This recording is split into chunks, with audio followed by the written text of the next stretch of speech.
Muy bien, mis queridos, muy buenos días para todos. Vamos a comenzar esta clase de práctica 4.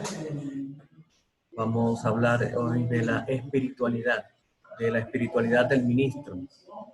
Quiero que me acompañen en este devocional en Mateo capítulo 6, versículo 5 en adelante, y es Jesús hablando de la oración.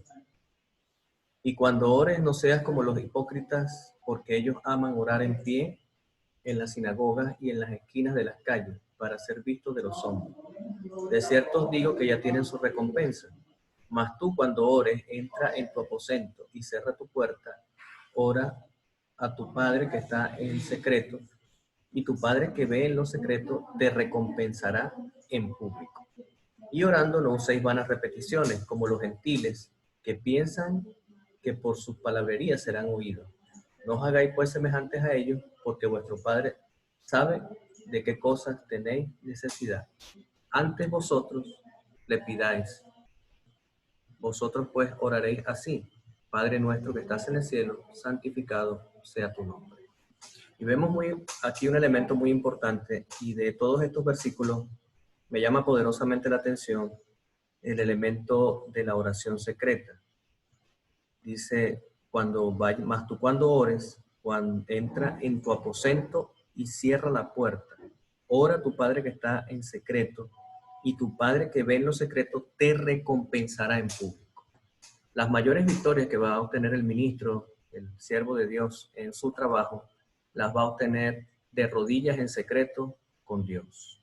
Porque ahí está el secreto de la oración.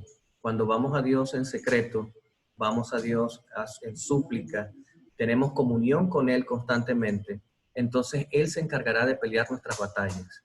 Él dará la pelea por nosotros. Él hará que las cosas funcionen. Él nos hará más eficientes. Si quieres ser eficiente en el ministerio, entonces debe buscar mayor espiritualidad, mayor oración. Mayor oración, mayor poder. Menor oración, menor poder. Mientras más estés conectado con la fuente de poder, más poder tendrá tu ministerio. Quiera Dios que tú seas un hombre o mujer de oración, que Dios pueda convertirte en ese recipiente del poder de Dios, porque tienes una vida espiritual rica, enriquecedora, buscando tiempo para pasar con Él, buscando que tu familia pase tiempo con Él. Es decir, cada uno de nosotros debemos buscar la forma de tener tiempo para el Señor. Y cargando las pilas espirituales, pues seremos ministros poderosos del Señor en sus manos. Que Dios te bendiga en este día y que podamos en el nombre del Señor tener ese poderoso vínculo con Jesús, para que así nuestro ministerio sea un ministerio de poder. Bendito Señor, gracias te damos por todas estas cosas maravillosas que tiene la oración. Hay promesas extraordinarias. Cuando nos ponemos de acuerdo para orar al Señor, Él responde. Él sabe de qué tenemos necesidad y por lo tanto Él espera que le comuniquemos aquellas cosas, entendiendo de que al orar a Él estamos reconociendo de que Él es el proveedor de nuestras vidas. Permite, Señor, que podamos obtener poder de la oración, obtener poder de estar con Jesús, y así en el nombre de Jesús poder hacer un ministerio, tener un ministerio que glorifique tu nombre. En el nombre de Jesús te pedimos todo esto. Amén. Bien, mis queridos, vamos a hablar en esta mañana sobre las disciplinas espirituales y la espiritualidad del pastor. Hay cosas que dificultan la espiritualidad del pastor. Número uno, la falta de confianza.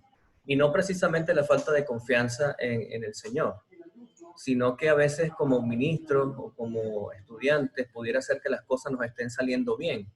Y al salir las cosas bien, entonces ya pasamos menos tiempo en oración y nos confiamos de nuestros métodos y estrategias para que las cosas funcionen. Y entonces disminuye nuestro tiempo de oración, disminuye nuestro tiempo con el Señor, y entonces eso es un peligro para el ministerio. Así que confiar demasiado en los métodos y estrategias que podemos aplicar definitivamente es una trampa, porque hay que depender de Dios. Por eso yo invito a los ministros, a los pastores, a que nos desafiemos más allá de nuestras propias fuerzas, a que nos desafiemos más allá de nuestros propios límites, porque al entender de que no podemos y que es muy desafiante, entonces ahí sí vamos a buscar la ayuda de Dios. Así que póngase metas altas, que lo superen a usted mismo, para que usted pida el rescate de Dios y Dios venga a su rescate y usted siempre dependa completamente de Él. Cuando ponemos metas bajas, cuando ponemos metas que siempre vamos a poder alcanzar y que vemos que humanamente es posible, no buscamos de Dios porque nos valemos de nuestras propias fuerzas. Otro elemento importante es la falta de tiempo. Y no es que el tiempo falte, el tiempo es el mismo todos los días. El detalle es que nosotros no hacemos el tiempo necesario para apartarlo para aquellas cosas que son importantes. Y como ya vimos en el devocional, pues si quieres tener un ministerio de poder, debes tener un ministerio de oración. Debes buscar orar. Bueno, a veces también la falta de privacidad, sobre todo cuando vivimos en lugares que no son nuestro propio hogar, o también cuando entran los hijos, pues el tiempo de privacidad se acorta, los niños demandan bastante tiempo, entonces uno tiene que buscar horarios un poco más tempranos o mucho más tardes en la noche para poder hacer su vida devocional sin que los niños estén interrumpiendo y la vida familiar esté afectada. También la falta de planificación, un plan de estudio. No proveer un plan de estudio, un plan de sistemático de encuentro con Dios, puede permitir que la espiritualidad se afecte. La falta de disciplina, es decir, así como somos disciplinados para algunas cosas, también tenemos que buscar disciplina para dedicar tiempo a la comunión con Dios. Debe ser parte de nuestro ejercicio espiritual, debe ser parte de nuestra forma de ejercitarnos, no solamente físicamente, sino espiritualmente. La vida espiritual es como un músculo, si no la ejercitamos, pues se va a atrofiar, se va a debilitar y al final no va a servir. Pero si constantemente la estamos fortaleciendo, vamos a robustecer el músculo espiritual de tal forma que vamos a llegar a ser ministros de Dios poderoso. Así que todos estos métodos, estos elementos pueden ser elementos que perturben la vida devocional. Así que, mis queridos, los invito a que podamos hacer ajustes en nuestro tiempo, ajustes en nuestra disciplina, en la planificación, en desafiarnos para buscar la confianza en Dios y hacer que en el nombre del Señor todas estas cosas cambien. Hay algunas estrategias. Voy a compartir con ustedes las que aparecen en el libro que les coloqué allí en los recursos, Guía de Procedimientos para Pastores, y aparecen algunas recomendaciones. Número 1, buscar una lectura que, aparte del trabajo, aparte de los sermones, una lectura que lo enriquezca a usted de manera espiritual. La oración y la meditación es clave e importante. Dar gracias a Dios por todas las cosas, la alabanza, la oración penitencial y la oración intercesora, siempre estar intercediendo por otros. Es sumamente clave. Voy a compartir con ustedes, hablando de este asunto de la espiritualidad, un material de un doctor que nos dio una clase de espiritualidad, de las disciplinas espirituales. En las disciplinas espirituales, nosotros podemos encontrar algunos elementos importantes que nos pueden ayudar a poder visualizar de mejor manera cómo nosotros podemos abordar el aspecto espiritual en el ministerio. De tal forma que podamos abordar estos asuntos ministeriales y fortalecer pues nuestra disciplina espiritual. Las disciplinas espirituales pues las podemos calificar en disciplinas externas e internas. Y la idea pues es nosotros explorar cuáles son esas disciplinas para mejorar nuestra espiritualidad.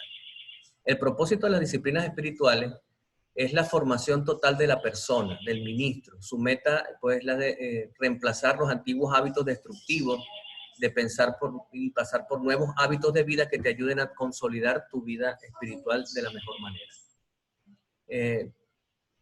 Donald Cogan dijo: yo paso por la vida como un transeúnte que se dirige a la eternidad, hecho a la imagen de Dios, pero con esa imagen degradada que necesita que se le enseñe a meditar, a adorar y a pensar. La superficialidad es la maldición de nuestra era. Todo lo queremos rápido. Ahora está el TikTok, que TikTok es un video de menos de 15 segundos. Los estados de WhatsApp pues duran rápido, todo es rápido. Los podcasts duran 5 minutos cuando son muy largos. Todo lo queremos en 15 segundos, en 5 minutos. Y eso pues pareciera que también está afectando nuestra vida espiritual. La doctrina de la satisfacción inmediata es el principal problema que tenemos en este tiempo, en esta era. ¿Qué se necesita hoy? Bueno, no es mayor número de personas inteligentes ni de personas con talento. Lo que se necesita hoy es personas con una vida espiritual profunda. Las disciplinas espirituales no son para gigantes, ni son para aquellos hombres que brillan, parecieran que están allí como la luz en el firmamento. No tenemos que dejarnos convencer de que estas disciplinas sean para los gigantes espirituales o para las personas contemplativas, o tú te vas a convertir en un monje ahora y te vas a encerrar en un monasterio. No. Sino que son personas normales, comunes y corrientes que dedican tiempo a la oración y a la meditación.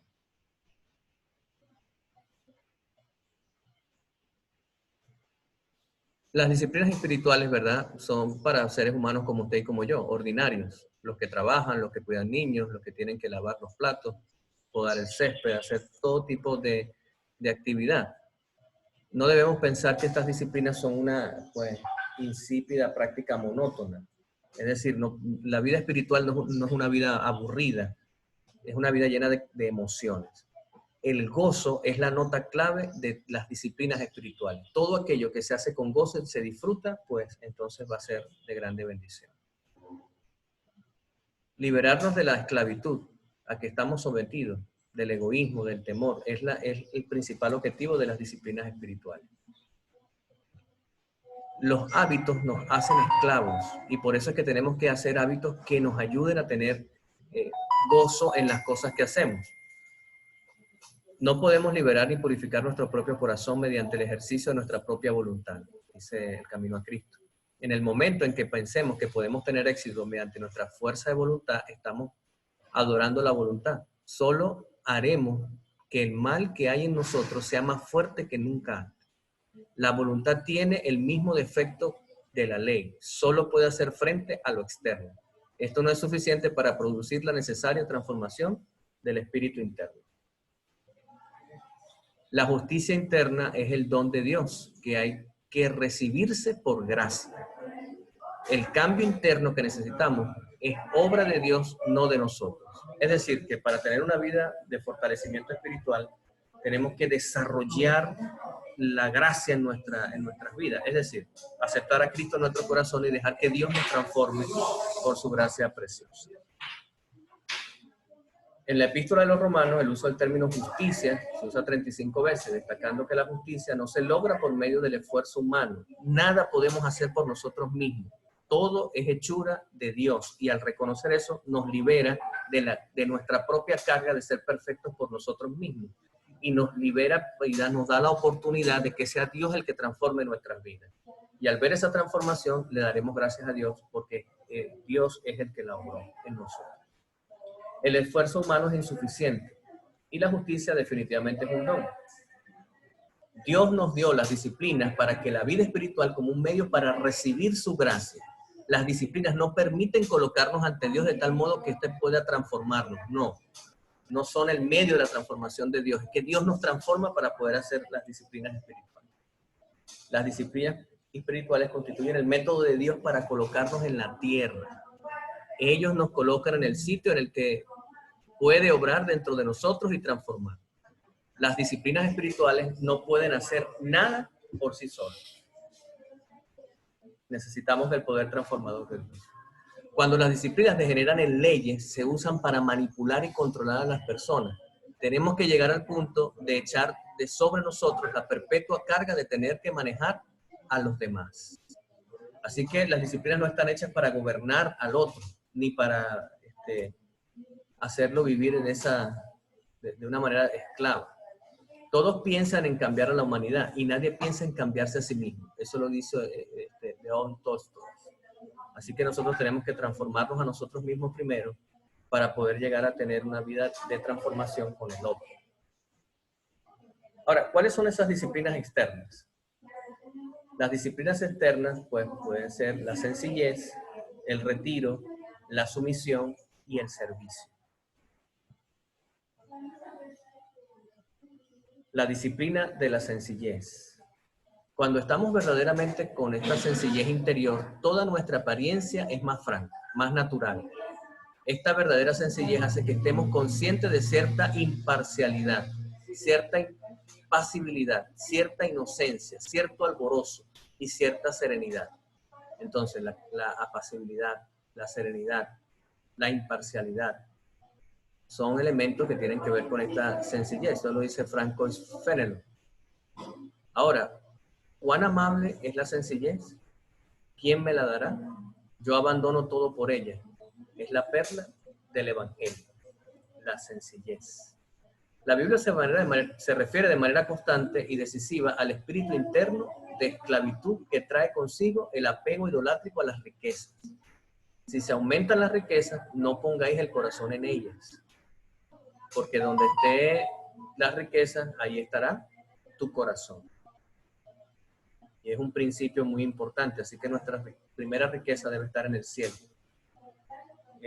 Las riquezas definitivamente son un rival para Dios, cuando ocupan el lugar que Dios tiene en el corazón de cada uno de nosotros. Ningún siervo puede servir a dos señores, y eso es un principio, muchachos, que se da en todos los aspectos de la vida, porque o aborrecerá al uno o amará al otro, o estimará al uno o menospreciará al otro. No podéis servir a Dios y a las riquezas. Y eso, ese principio de Lucas 16 permea toda la vida del ser humano.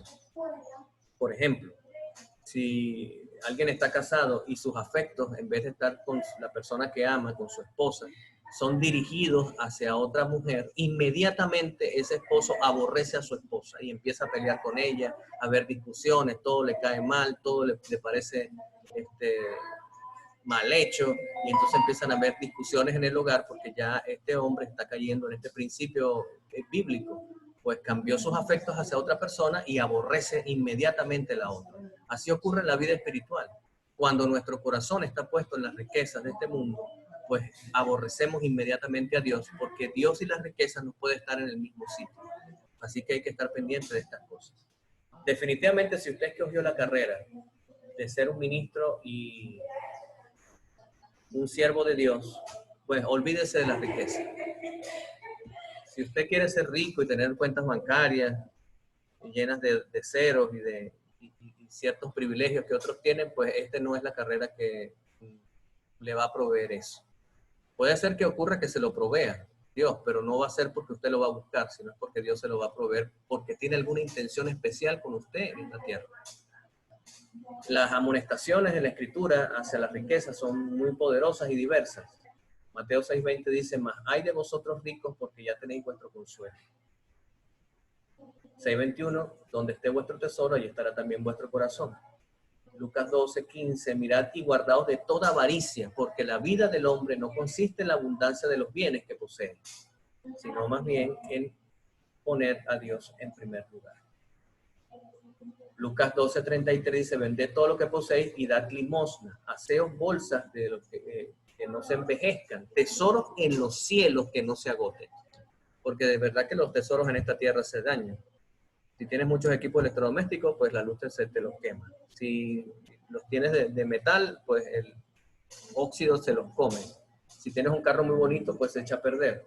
Pero cuando pones y depositas todos tus anhelos y deseos en el reino de los cielos, allí eso permanece para siempre. Lucas 6:30 dice, a cualquiera que te pida, dale.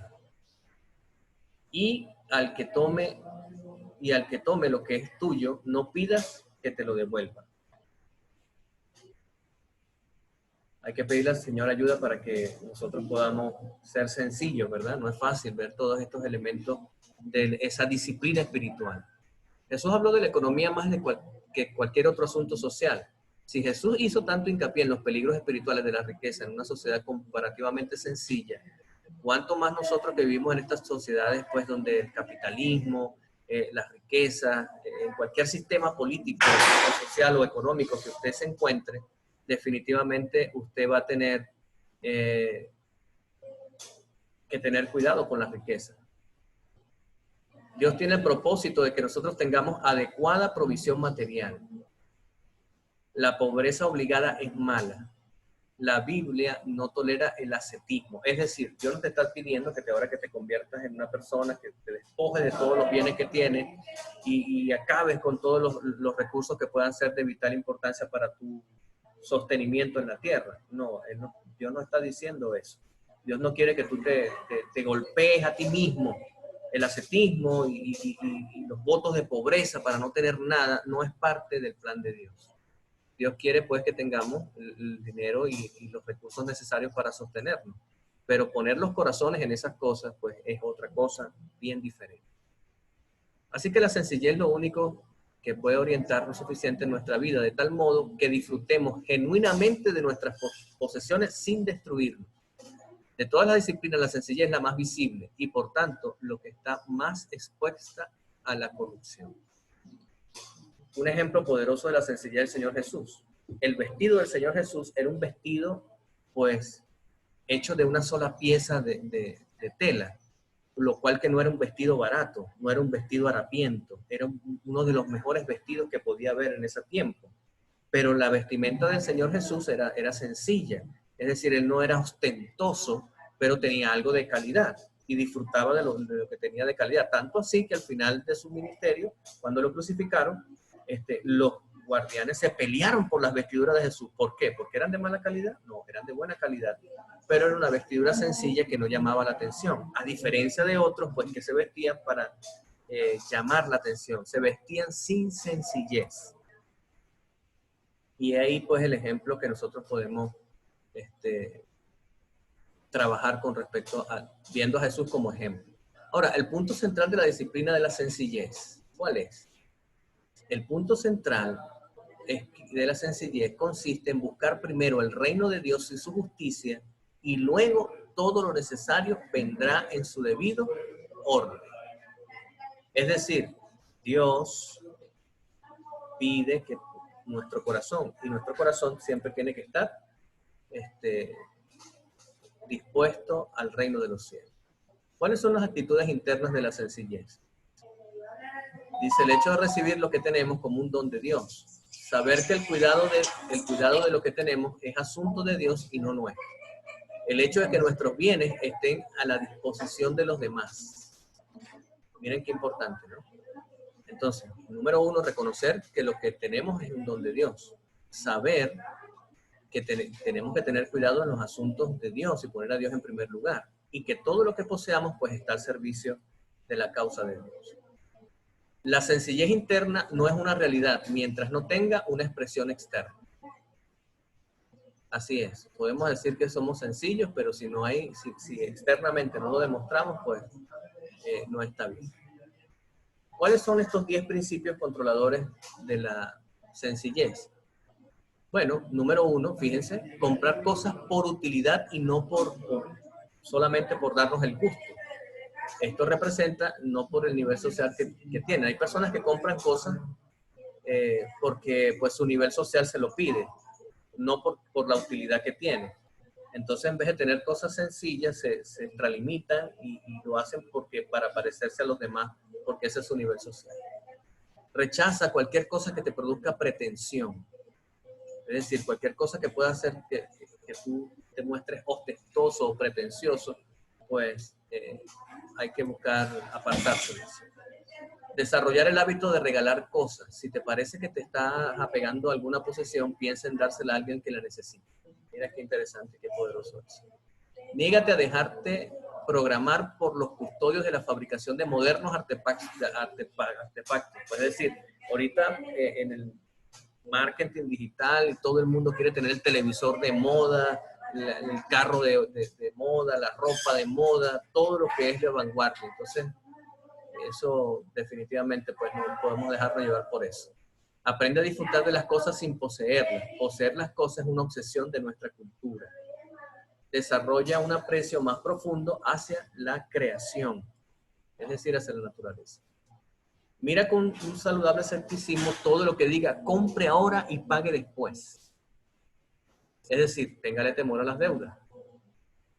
Obedece las instrucciones de Jesús con respecto a un lenguaje sencillo y sincero. Rechaza cualquier cosa que alimente la opresión hacia otro y evita cualquier cosa que te distraiga de tu meta principal. Bien, en otra entrega, mis queridos, seguiremos hablando de las disciplinas espirituales.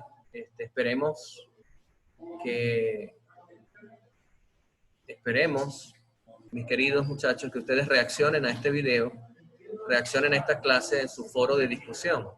Recuerden que esperamos que escriban por lo menos mínimo 300 palabras bien sustentadas de lo que usted aprendió de esta clase y la coloque pues en la plataforma Moodle de tal forma que usted pueda pues interactuar. Recuerden que los foros de discusión tienen pues nota y usted debe reaccionar hacia ellos. Que Dios les bendiga y nos vemos pues en la próxima